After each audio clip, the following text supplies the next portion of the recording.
motion. See a declaration that the impeachment process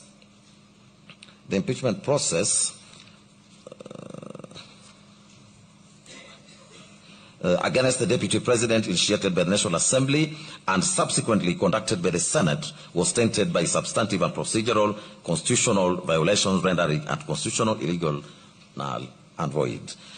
D, an order nullifying the impeachment of the Deputy President as the process was marred by procedural irregularities, bias, conflict of interest, and a violation of the right to a fair hearing as guaranteed under Article 50 of the Constitution. A, an order directing the immediate reinstatement of the Deputy President to his duly elected office, having been unconditionally and constitutionally and unlawful removed through an impugned process.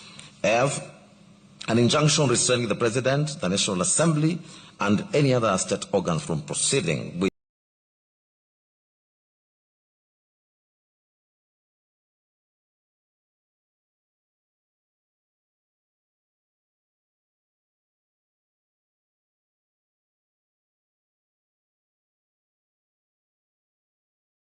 stems from an unconstitutional process and is procedurally flawed and a violation of the Constitution. H, a mandatory injunction directing the National Assembly and the Senate to comply with the Articles 10 and 118 of the Constitution by ensuring meaningful and effective public participation in any future impeachment processes or similar proceedings of national importance. I, declaration that the participation of Governor James Orengo, Senior Counsel, and Honorable Otieno Molo, Senior Counsel, in the impeachment proceedings violated the principles of impartiality and fair hearing and constituted a conflict of interest that compromised the integrity of the impeachment proceedings. J, an order awarding the petitioner cost of this petition, and K, any other orders or reliefs. The 55th and 56th petitioners did not file any written submissions, and they also did not turn up at the hearing.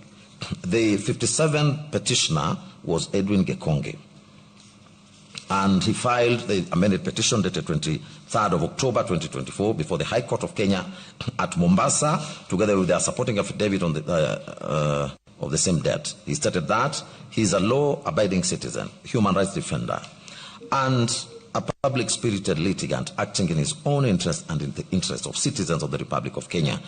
The petition challenged the constitutionality of the impeachment proceedings undertaken against His Excellency Gachagua as Deputy President, as well as the subsequent nomination and approval of His Excellency Kindiki as the Deputy President. He stated that the impeachment proceedings for the violated 32 and 1/5 of the Constitution. That the public participation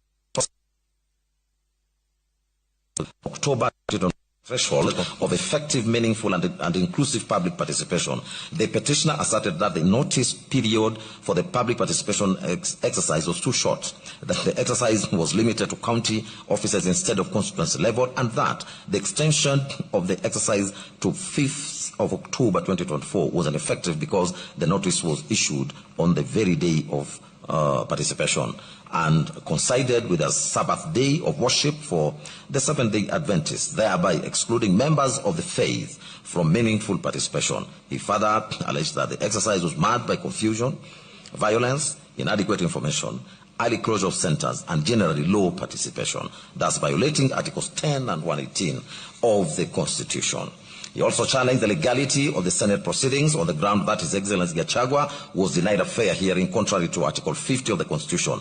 He contended that although the first petitioner had fallen ill and was unable to continue participating in the proceedings, the Senate declined to adjourn the hearing and proceeded to vote on the impeachment charges in his absence. Mr. Gekonge stated that Article 145 of the Constitution did not prescribe rigid timelines that could override the constitutional right to a fair hearing, and that the Senate failed to apply the necessary constitutional modifications contemplated under Article 150 in impeachment proceedings relating to a deputy president. He further maintained that the evidence presented before the Senate did not attain the constitutional threshold required to establish gross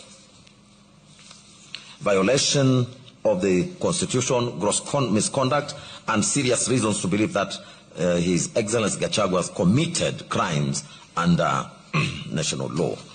Mr. Gekonge also challenged the legality and constitutionality of the nomination and approval of His Excellency Kindiki as Deputy President.